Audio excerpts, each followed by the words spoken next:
ವೈದ್ಯಕೀಯ ಕ್ಷೇತ್ರದಲ್ಲಿ ತಂತ್ರಜ್ಞಾನದ ಬಳಕೆ ಹೆಚ್ಚುತ್ತಿದ್ದು, ಬೆಂಗಳೂರಿನ ಹಳೆ ವಿಮಾನ ನಿಲ್ದಾಣ ರಸ್ತೆಯಲ್ಲಿರುವ ಮಣಿಪಾಲ್ ಆಸ್ಪತ್ರೆಯು ಕ್ಯಾನ್ಸರ್ ಮತ್ತು ಮೂಳೆ ರೋಗ ವಿಭಾಗದ ಶಸ್ತ್ರಚಿಕಿತ್ಸೆಯಲ್ಲಿ ಎಐ ಹಾಗೂ ರೋಬೋಟಿಕ್ಸ್ ವಿಧಾನ ಅಳವಡಿಸಿರುವುದು ರೋಗಿಗಳಿಗೆ ದೊಡ್ಡ ವರದಾನವಾಗಿದೆ ಎಂದು ಶಸ್ತ್ರಚಿಕಿತ್ಸಾ ತಜ್ಞ ಡಾಕ್ಟರ್ ಮಲ್ಲಿನಾಥ್ ಜಿ ಹೇಳಿದರು. ಅವರು ಶಿರಸಿಯಲ್ಲಿ ಶುಕ್ರವಾರ ಸುದ್ದಿಗೋಷ್ಠಿ ನಡೆಸಿ ಮಾತನಾಡಿ, ರೋಬೋಟಿಕ್ಸ್ ಚಿಕಿತ್ಸಾ ವಿಧಾನದ ಮಹತ್ವವನ್ನು ವಿವರಿಸಿದರು. ರೋಬೋಟಿಕ್ಸ್ ಬಳಕೆಯಿಂದ ಶಸ್ತ್ರಚಿಕಿತ್ಸೆಯ ಸಮಯದಲ್ಲಿ ಕನಿಷ್ಠ ಸೀಳುವಿಕೆ ಮಾಡಲಾಗುತ್ತದೆ. ಇದರಿಂದ ರೋಗಿಯ ಚೇತರಿಕೆಯ ಸಮಯ ಗಣನೀಯವಾಗಿ ಕಡಿಮೆಯಾಗುವುದಲ್ಲದೆ ಜೀವನದ ಗುಣಮಟ್ಟ ಸುಧಾರಿಸುತ್ತದೆ.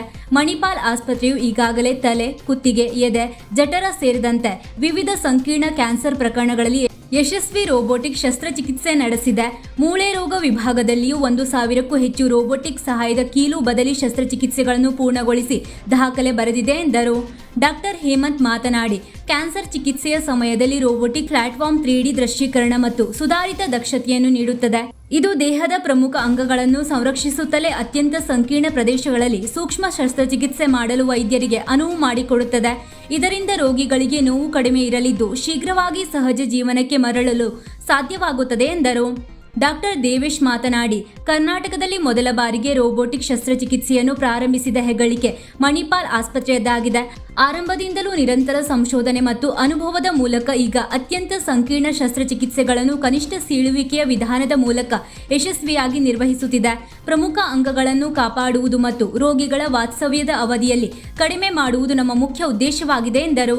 ಒಟ್ಟಾರೆಯಾಗಿ ಕ್ಯಾನ್ಸರ್ ಹಾಗೂ ಮೂಳೆ ಸಂಬಂಧಿತ ಗಂಭೀರ ಕಾಯಿಲೆಗಳಿಂದ ಬಳಲುತ್ತಿರುವ ರೋಗಿಗಳಿಗೆ ಮಣಿಪಾಲ್ ಆಸ್ಪತ್ರೆಯ ಈ ಅತ್ಯಾಧುನಿಕ ರೋಬೋಟಿಕ್ ತಂತ್ರಜ್ಞಾನವು ಹೊಸ ಭರವಸೆಯನ್ನು ನೀಡಿದೆ.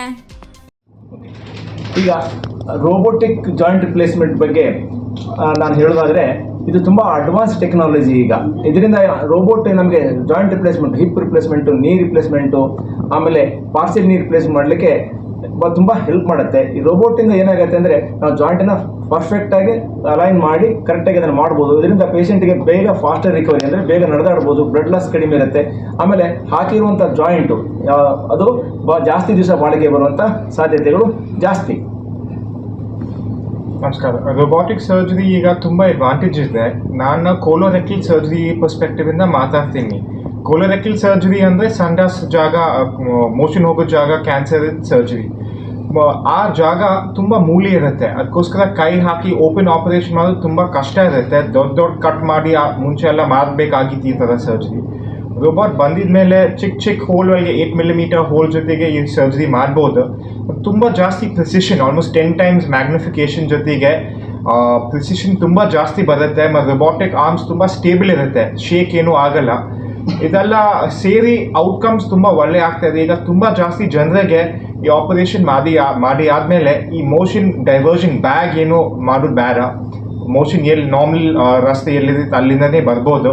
ಆಪರೇಷನ್ ಆದಮೇಲೆ 1-2 ದಿವಸ ಆದಮೇಲೆ ವಾಪಸ್ ಮನೆಗೆ ಹೋಗಿ ಕೆಲಸ ಎಲ್ಲ ಮಾಡ್ಬೋದು.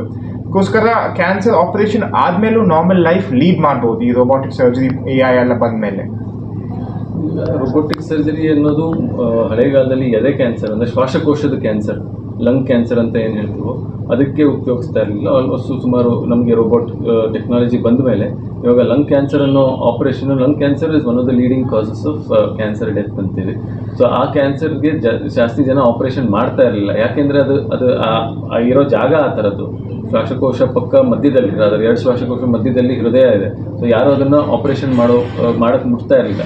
ಈ ರೋಬೋಟ್ ಟೆಕ್ನಾಲಜಿ ಬಂದ ಮೇಲೆ ನಾವು ಹಳೆ ಕಾಲದಲ್ಲಿ ಎದೆ ಸೀಳಿ ದೊಡ್ಡದಾಗಿ ಕಟ್ ಮಾಡಿ ಮಾಡೋದು, ಅದಕ್ಕಿಂತ ನಾವು ಚಿಕ್ಕ ತೂತಲ್ಲಿ 8 mm ತೂತಲ್ಲಿ ಒಂದು 4-5 ತೂತಲ್ಲಿ ಅದೇ ಆಪರೇಷನ್ನು ಮಾಡಿಬಿಟ್ಟು ಕಾಯಿಲೆ ಆಗಿರೋ ಶ್ವಾಸಕೋಶ ಭಾಗವನ್ನು ತೆಗೆದು ಪೇಷಂಟ್ ಮಾರನೇ ದಿನವೇ ಎದ್ದು ಕೂತು ಮಾತಾಡ್ತಾ ಇರ್ತಾರೆ. ICU ಸ್ಟೇ ಅಂತ ಏನು ಹೇಳ್ತೀವೋ ಮೊದಲು 4-5 ದಿನ ಇರ್ತಾ ಇತ್ತು.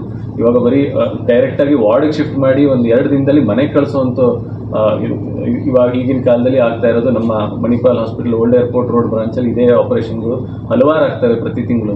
ಸೊ ಈ ಅಡ್ವಾಂಟೇಜಸ್ ಈ robotic surgery, lung cancer, oesophagus cancer, ಅನ್ನನಾಳದ ಕ್ಯಾನ್ಸರ್, ಎದೆಯಲ್ಲಿ ಏನಿದೆ ಆಗೋದು, ಇದೆಲ್ಲ ತುಂಬ ಅಡ್ವಾಂಟೇಜಸ್ ಇದೆ. ನಮ್ಮ ಆಸ್ಪತ್ರೆಯಲ್ಲಿ ಈ ಕ್ಯಾನ್ಸರ್ಗಳ ಆಪರೇಷನ್ ತುಂಬಾ ನಡೀತವೆ. ವೀಕ್ಷಕ ಮಹಾಪ್ರಭುಗಳೇ, ನಮ್ಮ ಚಾನಲ್ ಅನ್ನು ಸಬ್ಸ್ಕ್ರೈಬ್ ಮಾಡಿ, ಶೇರ್ ಮಾಡಿ, ಪ್ರೋತ್ಸಾಹಿಸಿ.